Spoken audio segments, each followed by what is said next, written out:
video, we're going to take a look at a pretty typical Calc 1 question that you could see on a final exam at the end of a course. If the area under the curve of the function f of x, bx to the third plus 4 over the interval 0 to 4 is 144, find b.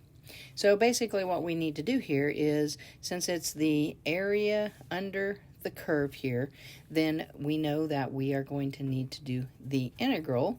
All right, we're on the interval from 0 to 4, so from 0 to 4 of the function itself, so bx to the third plus 4, and then it says is 144.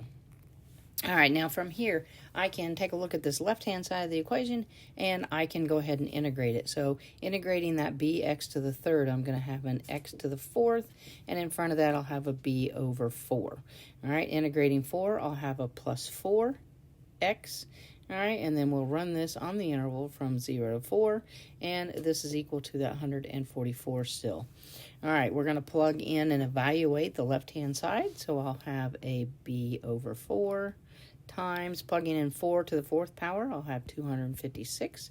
All right, and then plus 4 times 4. All right, and then that, plugging in 0, when I plug in 0, I'm going to have 0 minus 0, which is just a 0 there, is equal to 144.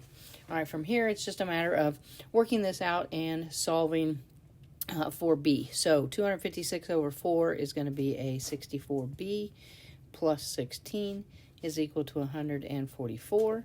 All right, subtracting 16 from both sides, I get 64b is equal to 128.